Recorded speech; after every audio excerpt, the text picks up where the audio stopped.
السلام علیکم ناظرین۔ مسلمان ہونے کے ناطے ہم سب یہ جانتے ہیں کہ اللہ کے آخری نبی اور رسول محمد صلی اللہ علیہ وسلم کی اسلام میں کیا اہمیت ہے۔ ہم یہ بھی جانتے ہیں کہ اللہ نے اپنا آخری کلام قرآن نبی کریم صلی اللہ علیہ وسلم پر نازل کیا، اور ہم سب یہ بھی جانتے ہیں کہ کسی بھی مسلمان کو اگر دنیا اور آخرت کی زندگی میں کامیاب ہونا ہے تو اسے اللہ کا حکم ماننا پڑے گا اور محمد صلی اللہ علیہ وسلم کا بھی حکم ماننا پڑے گا۔ آج ہم یہ دیکھیں گے کہ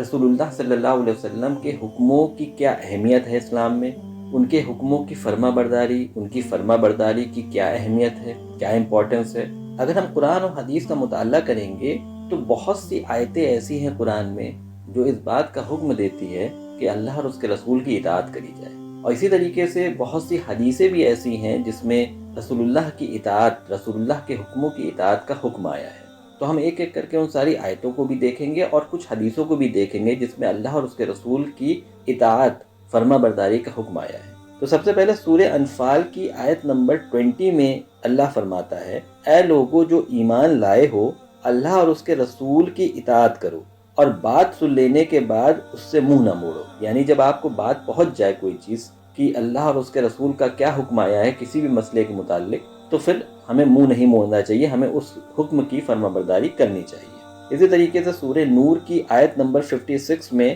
اللہ فرماتا ہے، اللہ حکم دیتا ہے، نماز قائم کرو، زکوٰۃ دو اور رسول کی اطاعت کرو، یعنی محمد صلی اللہ علیہ وسلم کی اطاعت کرو، امید ہے کہ تم پر رحم کیا جائے گا۔ اسی طرح سورہ نساء کی آیت نمبر 80 میں اللہ فرماتا ہے، جس نے رسول اللہ کے حکموں کی اطاعت کی اس نے اصل میں اللہ کی اطاعت کری۔ اسی طریقے سے سورہ نساء کی آیت نمبر 64 میں اللہ فرماتا ہے، ہم نے جو بھی رسول بھیجا ہے وہ اس لیے بھیجا ہے کہ اللہ کے حکم سے اس کا کہنا مانا جائے، یعنی اس کی اطاعت کری جائے۔ سورہ آل عمران کی آیت نمبر 132 میں اللہ فرماتا ہے، اللہ اور اس کے رسول کے حکموں کی اطاعت کرو تاکہ تم پر رحم کیا جائے۔ یعنی رحم تبھی کیا جائے گا کسی مسلمان پر جب اللہ اور اس کے رسول کی اطاعت کری جائے گی، ان کا کہنا مانا جائے گا، فرما برداری کری جائے گی۔ اسی طریقے سے سورہ نساء کی آیت نمبر 59 میں بھی اللہ فرماتا ہے، اے لوگو جو ایمان لائے ہو، اللہ اور اس کے رسول کی اطاعت کرو اور ان لوگوں کی جو تم میں سے اچھے ہوں۔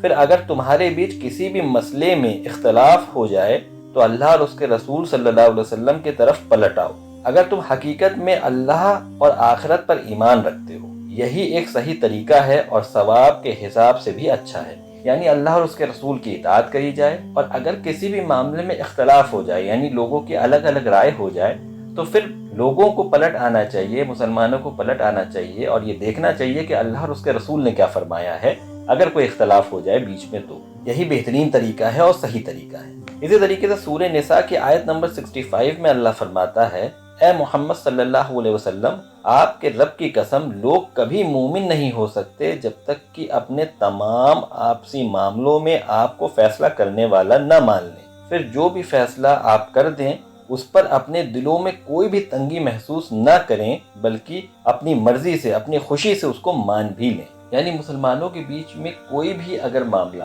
جس میں رسول اللہ صلی اللہ علیہ وسلم نے اپنا فیصلہ سنا دیا تو اس میں کسی کو کوئی حق نہیں کہ وہ ان کے فیصلے کو نہ مانے، اور نہ صرف ماننا ہے بلکہ دل سے بھی اس کو ایکسپٹ کرنا ہے، مان لینا ہے، اور دل میں ذرا سی بھی تنگی محسوس نہیں کرنی ہے اس فیصلے کے تعلق سے۔ اسی طرح سورہ محمد کی آیت نمبر 33 میں اللہ فرماتا ہے، اے لوگو جو ایمان لائے ہو، اللہ اور اس کے رسول کی اطاعت کرو اور نافرمانی کر کے اپنے کاموں کو خراب برباد مت کرو، اپنے اچھے کاموں کو بھی برباد مت کرو۔ یعنی جو شخص، جو مسلمان اللہ اور اس کے رسول کی اطاعت، فرما برداری کہنا نہیں مانے گا تو وہ اس کے جو کام ہیں وہ بھی برباد کر دیے جائیں گے۔ اسی طرح سورہ حشر کی آیت نمبر 7 میں اللہ فرماتا ہے، جو کچھ رسول تمہیں دیں وہ لے لو اور جس چیز سے تمہیں روک دیں اس سے رک جاؤ، اور اللہ سے ڈرو، بے شک اللہ سخت عذاب دینے والا ہے۔ یعنی رسول اللہ صلی اللہ علیہ وسلم ہمیں جو دے دیں، مسلمانوں کو جو بھی دے دیں، جو بھی فیصلہ سنا دیں ان کے بیچ میں، وہ ہر مسلمان کے لیے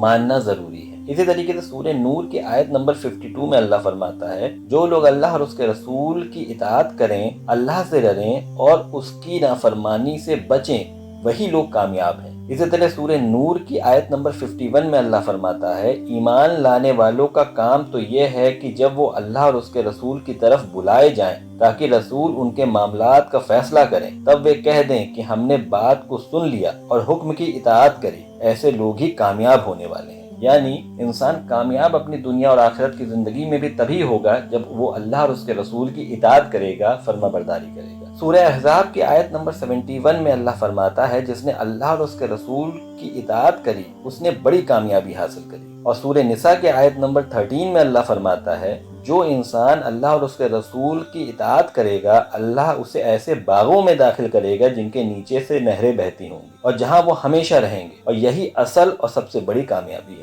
اسی طرح سورہ حجرات کی آیت نمبر 14 میں اللہ فرماتا ہے اگر تم لوگ اللہ اور اس کے رسول کی اطاعت کرو گے تو تمہارے کاموں کے اجر و ثواب میں اللہ کوئی کمی نہیں کرے گا، اطاعت کرنے والوں کو اللہ بے شک ہی بخشنے والا اور رحم فرمانے والا ہے۔ اسی طرح صحیح بخاری کی حدیث نمبر 7280 میں حضرت ابو ہریرہ رضی اللہ تعالیٰ عنہ کہتے ہیں کہ رسول اللہ صلی اللہ علیہ وسلم نے فرمایا میری امت کے سارے لوگ جنت میں جائیں گے سوائے ان لوگوں کے جنہوں نے انکار کیا۔ صحابہ کرام رضی اللہ تعالیٰ عنہ نے عرض کیا یا رسول اللہ صلی اللہ علیہ وسلم انکار کس نے کیا؟ آپ صلی اللہ علیہ وسلم نے فرمایا جس نے میرے حکموں کی اطاعت کری وہ جنت میں جائے گا اور جس نے نافرمانی کری وہ انکار کرنے والا ہے۔ اسی طریقے سے صحیح مسلم کی بھی ایک حدیث ہے جس میں ابو ہریرہ رضی اللہ تعالیٰ عنہ کہتے ہیں کہ رسول اللہ صلی اللہ علیہ وسلم نے فرمایا جس نے میری اطاعت کری اس نے اللہ کی اطاعت کری اور جس نے میری نافرمانی کری اس نے اللہ کی نافرمانی کری۔ یعنی نبی کریم صلی اللہ علیہ وسلم کی اطاعت کرنا اللہ کی اطاعت کرنا کہلائے گا اور ان کی نافرمانی کرنا اللہ کی نافرمانی ہے۔